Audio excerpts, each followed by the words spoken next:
Vous avez commencé à jouer en moderne, en casual, et vous êtes toujours demandé, tiens, comment faire pour un petit peu élever mon gameplay, comment devenir un joueur un peu plus compétitif en moderne.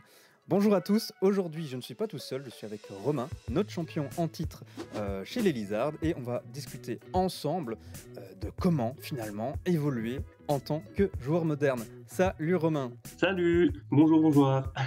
Donc, Romain, on l'a dit, tu es le champion du club après plusieurs victoires incontestées, mais tu as également une chouette actualité en tant que joueur moderne. Tu as été à Prague récemment au tournoi. Est-ce que tu peux un peu nous parler de ce tournoi, du deck que tu jouais, de la performance que tu as fait Oui, bien sûr. Alors, niveau performance, je pense pas qu'on peut vraiment appeler ça une performance, mais que j'ai fini avec 4 victoires, 4 défaites au RC et à l'Open. Mais sinon, oui, j'ai mis du temps à me qualifier et voilà, je suis plutôt satisfait de mon deck. Oui, donc j'ai joué Boros Energy, voilà. Pourquoi ce choix de deck Alors on sait très bien que c'est le deck méta, mais Dimir Frog était tout aussi joué. Pourquoi est-ce que tu as plus opté pour ce deck-là? Je voulais un deck en fait assez explosif avec une grosse sortie pour des tournois longs sur la durée. En fait, j'avais déjà testé un RCQ avec Yorkmod par exemple, où c'était un peu mon deck privilégié. Et le truc, c'est qu'après trois matchs où j'avais pas vraiment l'avantage, j'ai dû me batailler sévère. Et après 3 matchs, j'avais la tête comme un seau, quoi. Donc c'est sûr que passer d'un deck extrêmement combo qui demande comme pas mal de réflexion, Boros Energy, ça fait un peu moins mal au cerveau, on va dire. Et est-ce que tu peux un peu nous rappeler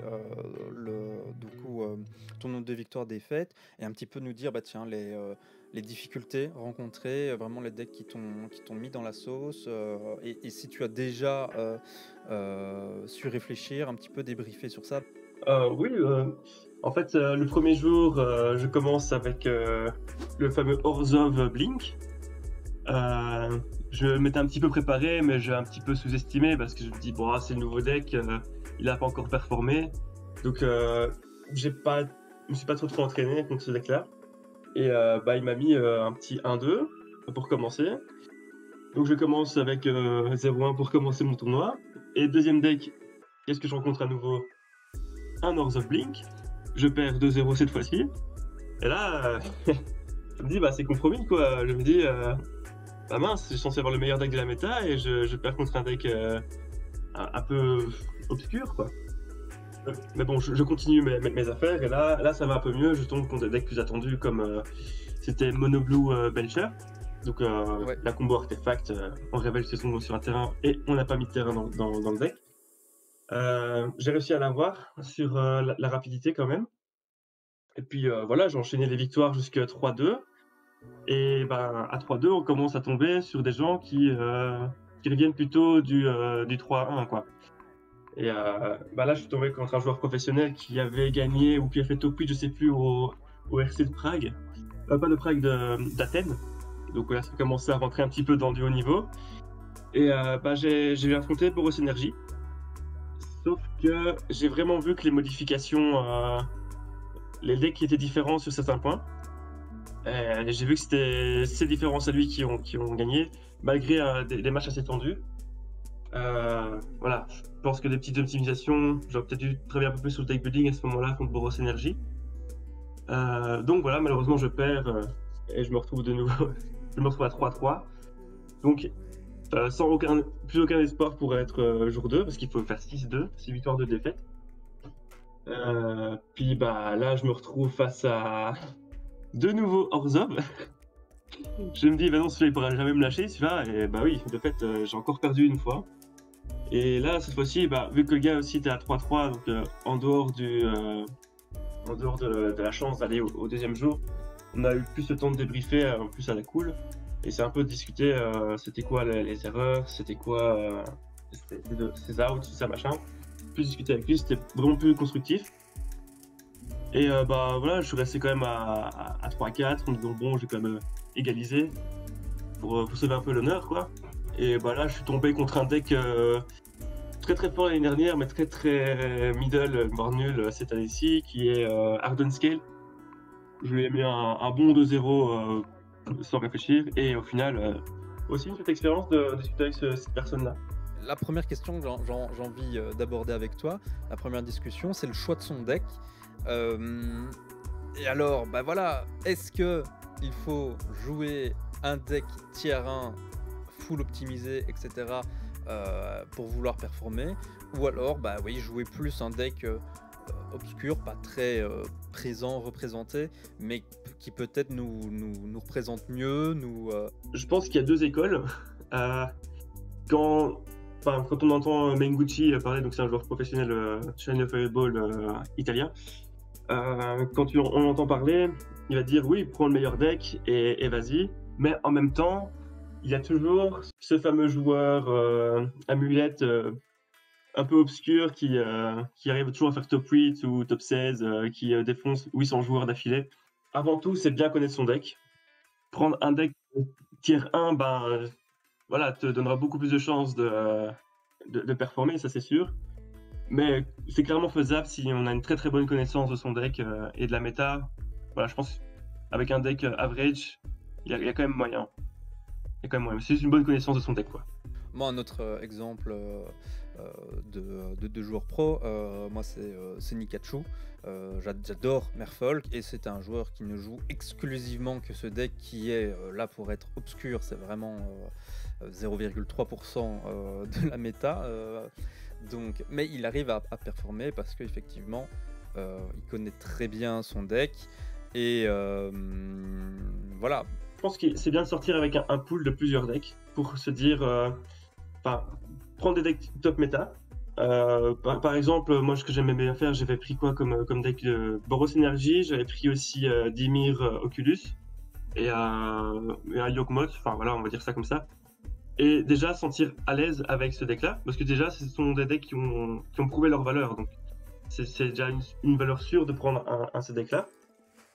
Imagine, tu es à la place vraiment d'un joueur casu qui est venu, allez, ça fait un mois qu'il vient en FNM, et il aimerait bien se dire, allez, tiens, là, dans ma région, il y a un gros tournoi avec un pricing assez sympa. Comment est-ce que tu commences? Comment est-ce que vraiment tu évolues de joueur casu à joueur, entre guillemets, pro, du moins avancé en moderne? C'est quoi qui fait la différence entre les deux, selon toi? Déjà, il faut aimer le format, il faut déjà avoir une petite connaissance du format.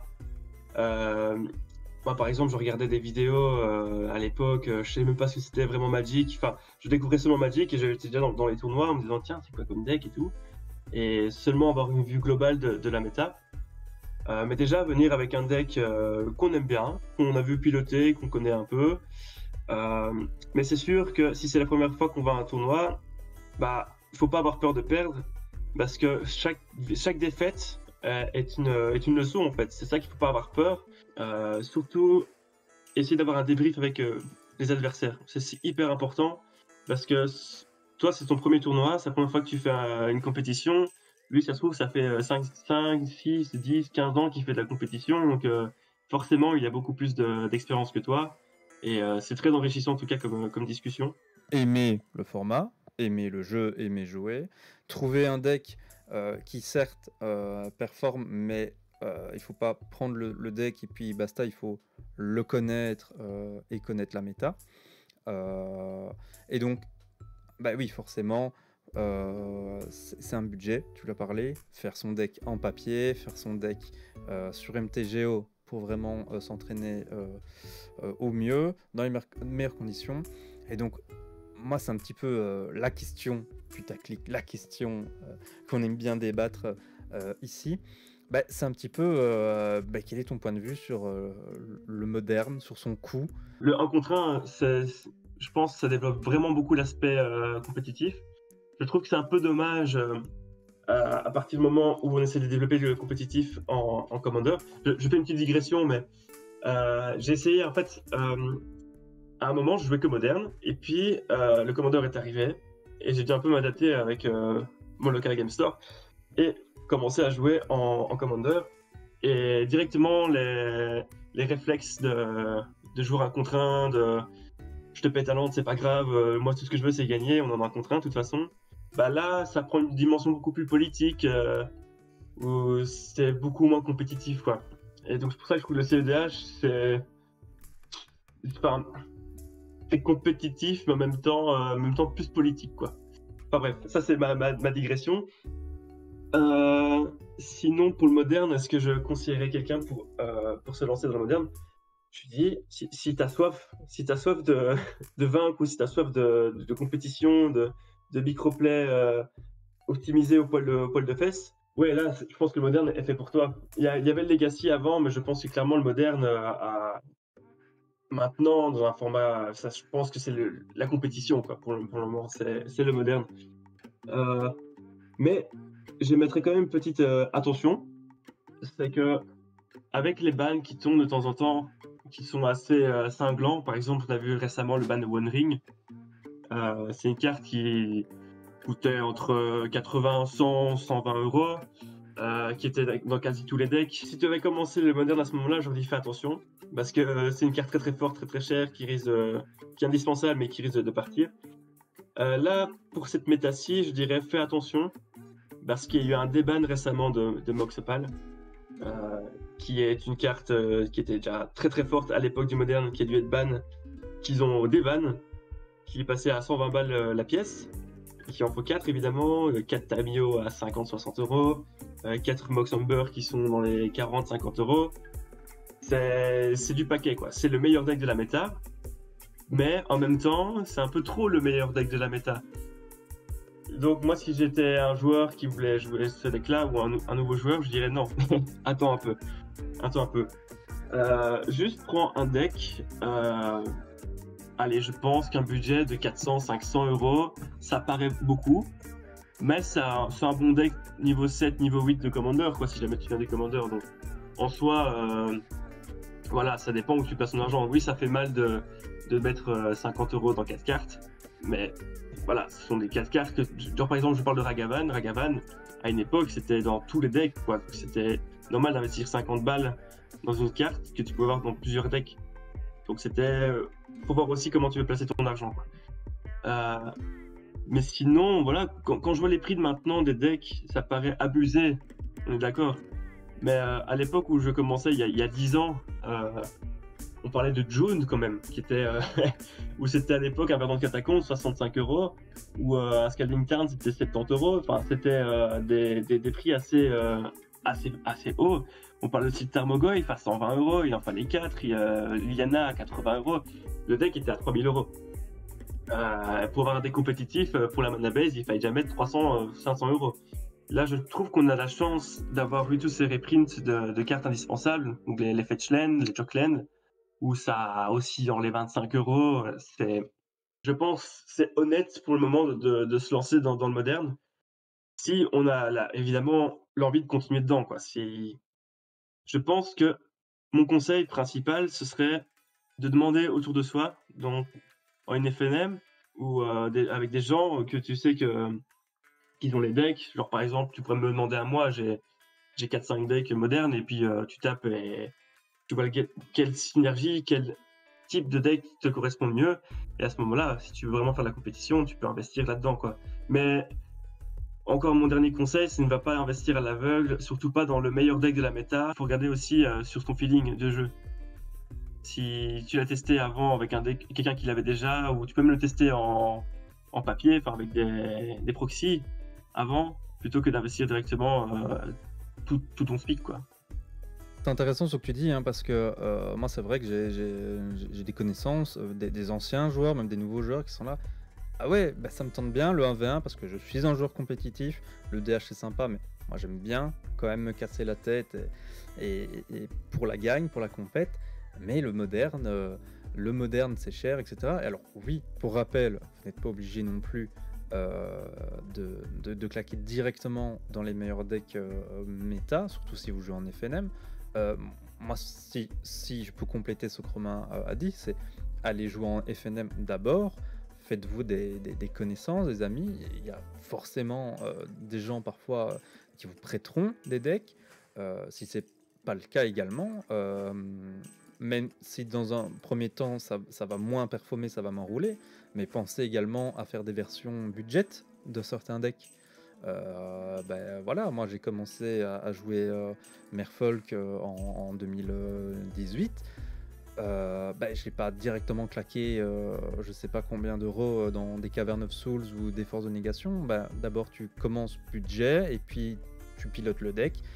Faut aller à son rythme aussi et ne pas hésiter aussi à demander aux autres de tester des decks, etc. Je pense que c'est quand même une commu qui reste assez ouverte et on discute, etc. Et j'aimerais bien aussi rebondir sur un truc que tu as dit.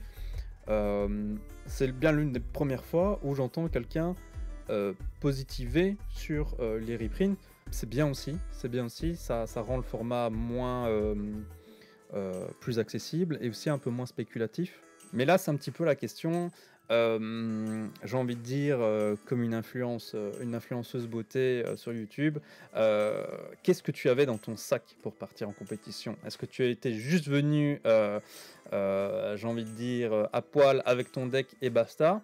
Ou est-ce qu'il y a des petits accessoires, des petits trucs que tu as pris, qu'on ne pense pas, je sais pas, pour prendre des notes, compter les points de vie, tes tokens? C'est quoi un petit peu les basiques que tu avais et qu'on pense pas forcément apprendre? Je suis venu de manière très rudimentaire parce que voilà, j'ai voyagé avec Ryanair, hein. Mais j'avais ma deckbox et j'ai la chance d'avoir une deckbox très pratique. Donc je sais pas comment elle s'appelle, c'est des Ultimate Guard où t'as une petite pochette avec ton deck en dessous et au-dessus tu as un petit tiroir comme ça où tu peux ranger tes dés.